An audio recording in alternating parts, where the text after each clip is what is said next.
آج ہم افسانہ تاریخ کا کفن کی پڑھائی کریں گے۔ اس کے مصنف ہیں امر جلیل۔ یہ اصل میں سندھی زبان کا افسانہ ہے جسے اردو زبان میں ترجمہ کر کے شامل کیا گیا ہے۔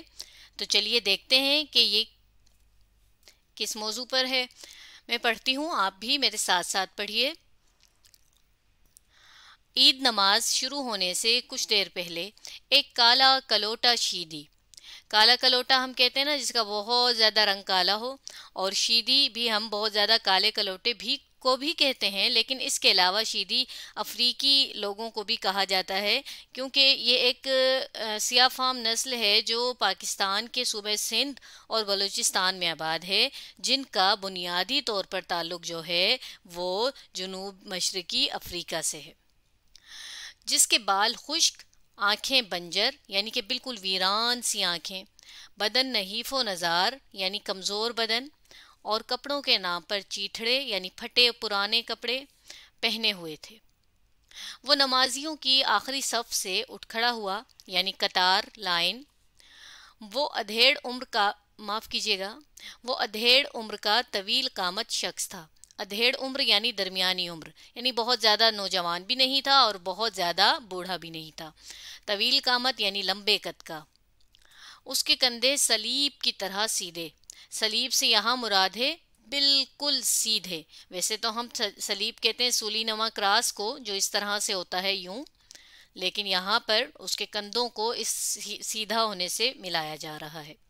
اور سینہ چوڑا تھا۔ اس کی پشت یعنی کہ کمر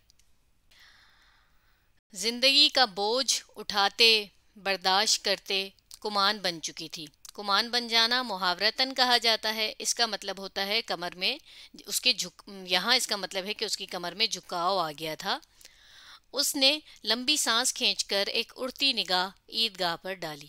اڑتی نگاہ ڈالنا یعنی کہ کسی جگہ کسی چیز کو بس مختصراً سا دیکھنا اور اس کا جائزہ لے لینا، بہت زیادہ ڈیپلی اسے نہیں دیکھنا۔ پوری عیدگاہ کراچی کے بھانت بھانت کے لوگوں سے اٹی پڑی تھی۔ بھانت بھانت کے یعنی طرح طرح کے مختلف لوگ، اٹی پڑی ہونا یعنی کوئی چیز کوئی جگہ بہت زیادہ بھری ہوئی ہو، محاورتاً ہے یہ۔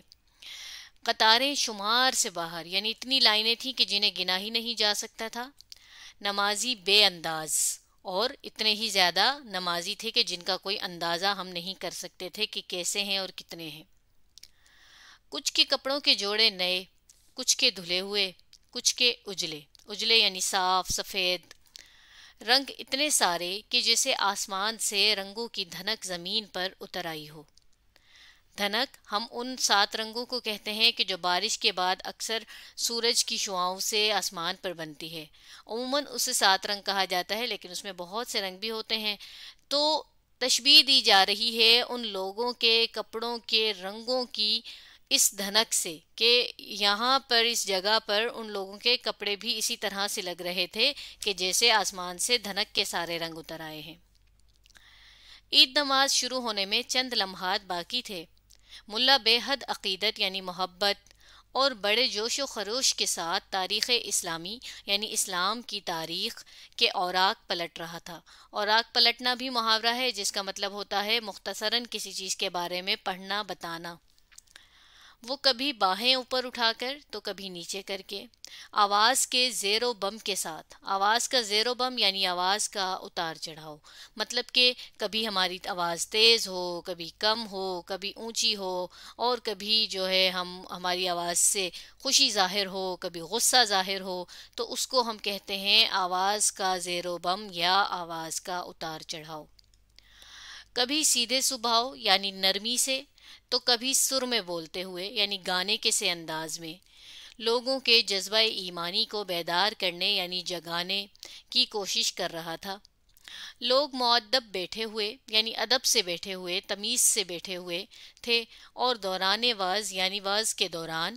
وعظ ویسے تو ہم ہر اس بات کو بھی کہتے ہیں جس میں ہمارے لیے کوئی نصیحت ہو، لیکن یہاں پر وعظ سے مراد ہے وہ تقریر، وہ جو ملا جو ہے مسجد میں کرتے ہیں۔